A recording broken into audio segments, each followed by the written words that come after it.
Well, I tried to do a unboxing video, and it actually didn't turn out too well. It was too noisy, and yeah, just a lot of junk going on.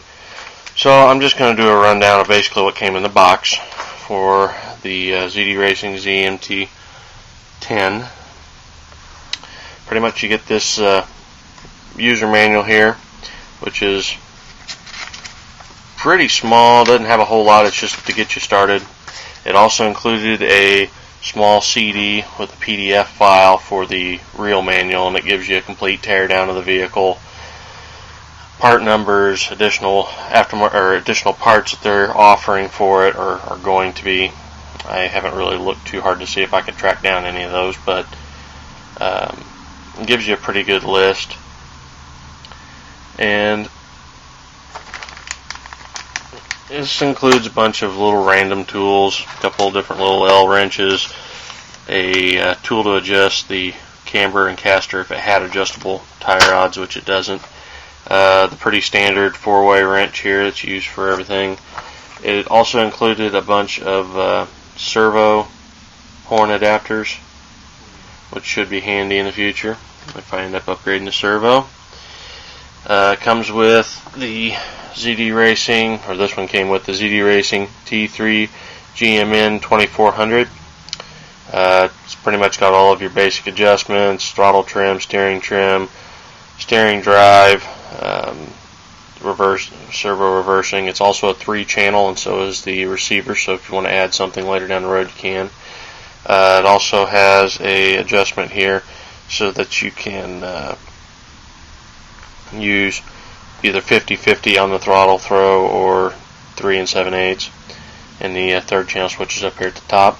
Probably the best thing about this particular radio is it has a charging port, and it only uses 4 AA size batteries, which makes it really convenient. They include a few small odds and end parts, I think double-sided tape, a few small zip ties, some assorted nuts, and there's actually a few small Allen screws in there. They also included several replacement camber links. I'm not really sure if these are just direct replacements or maybe they actually have varying links, and 2 of the steering links. Back out, that's just too bad. But what caught me odd is there's an odd number of camber links. There's 1, 2, 3, 4, 1, 2, 3, 4, 5, 6, 7. No, I guess there is 8. I kept counting 7 earlier. It also comes with a very basic instructions for the controller, but nothing too fancy there. The battery it's included is a 2400 milliamp hour generic battery pack. It's green, it's got stickers on it, and it came with a basic wall charger that it was rated at 1.2 amps at 9 volts for the output. So it'll charge that in roughly 2 hours from being discharged. And that's pretty much it on that. I'm going to move all this stuff out of the way, somewhat out of the way.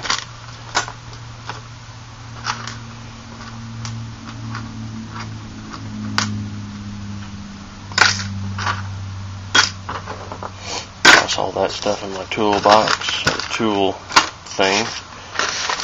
Get those instructions out of the way.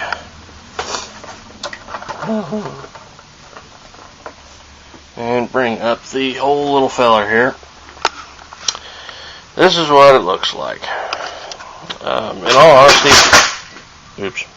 all honesty, I don't think that the body looks quite as bad in real life as it does on the internet.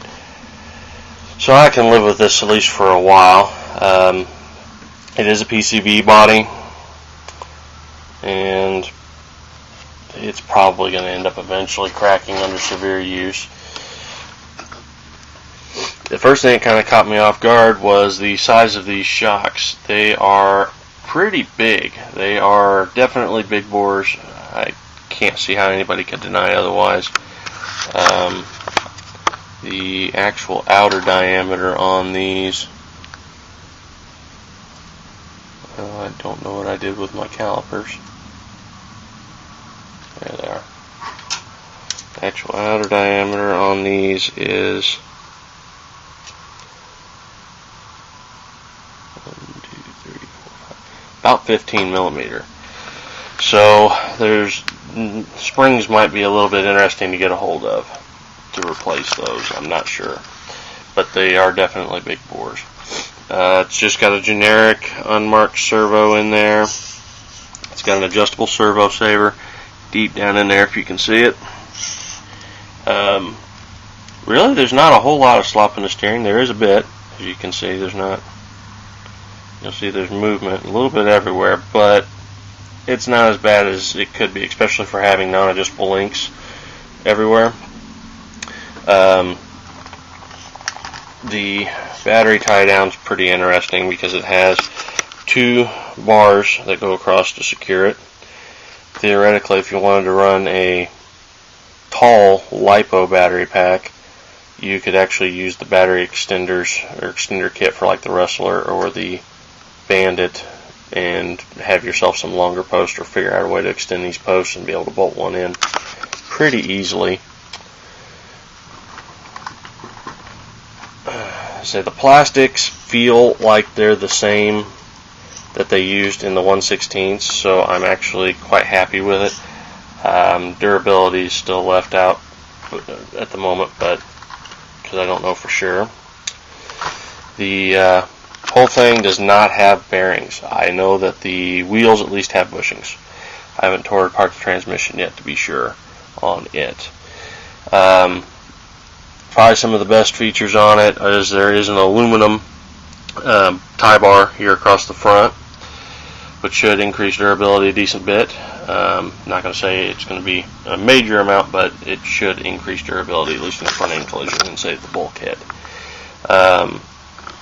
Has this pretty neat and spiffy looking little clear gear case here, and dang, you probably can't see it, but the transmission motor mount is actually plastic, but it has a metal reinforcement plate in there that gives something for the screws to butt up against. That's a nice improvement, or a nice idea. It also has these clips for the wiring. I like these. I actually think these are a little big, but I bought a bunch of the ones that came on the 1/16 scales to install in random vehicles. One of the other things I noticed, I haven't pulled the motor out yet to be sure, but they've got this labeled as a 540 motor. I actually believe this is a 550. It has a cooling fan that I can see for sure, but I believe that there's a good possibility this is a 550. I mean, there are 540s out there that have cooling fans, but well, maybe not. So I'm just kind of holding that up there. I'm not going to swear one way or the other at the moment. It's close. Oops. See, there's a. So this could go either direction. I'm not going to swear. But one of these days I'll pull it out of there here soon, because I'm going to strip this down and actually check for compatibility with a lot of Traxxas components, because that's one of the things that was kind of being passed around the net, was that several components from the Traxxas will fit these, and there are a lot of similarities, at least in the design. The front end does have the same, the C-block or C-hubs look almost identical, and the actual hub is almost identical. Uses the same style setup with wide hexes in the front as Traxxas went to, and the bulkhead looks pretty similar. The bolt pattern is pretty much identical on the lower portion for the bulkhead. The bumper probably could be switched just because pretty much everybody uses the same spacing on the front bumpers. But I'm going to verify that. The rear uses a very similar bolt pattern. To me, it actually looks a little wider, but I'm not going to swear one way or the other. The control arms look close, but they're not very similar in any manner. But they do look like they should be able to be interchanged from left to right on the rear. Looks like the same on the front. Now, one thing to note, and I haven't decided fully if it's just from storage or if this is a casting flaw from the rubber, but hopefully you can see the dead spot in that wheel right there where the ribs just kind of lay over. I'm hoping it'll spring back after being out of the box for a while, but it could prove me wrong. And since I'm already talking about tires, they're not too bad. They have a pretty round carcass, especially on the front and rear. They're not terrible though, and they should actually provide pretty good steering. The inserts, I'd say, are actually a little too stiff for if you were going to race, but as a to get started tire and combination, they ain't too bad. Really. The rear has the same problem. The inserts, in my opinion, are a little too stiff, but the tire compound's about halfway decent. As far as a ready-to-run tire goes, this is probably one of my favorites. So I wouldn't really hesitate much to buy either one of these from Hobby King to use on another vehicle. I probably would swap the foams for something else, but as far as the rubber goes, it's pretty decent feeling. I think it would actually do pretty well on a track, especially the rears. If it was a soft, kind of loomy or dry track where you had to dig down a little bit, I think these would be excellent with different foams. The gearbox is pretty well protected by this whole assembly here. Folds out pretty wide. The only problem I have with it is it hangs down quite a bit on the rear. You can see it wraps over and it actually has kind of a blunt edge, so that could catch on stuff. Cause a small problem, especially if you're bottoming out, if you were to try to race this. I'm not going to actually say for sure, but this feels kind of heavy to me. Granted, it has big bore shocks and such. The other thing I've noted is the shocks. I'm not going to swear on the front, but at least one shock on the rear has next to no oil in it. The front feels exceptionally underdampened if it has oil in it, but I'm going to get the feeling that most of that's already leaked out. And that's pretty much about it. The ESC here supposedly is rated at 300 amps.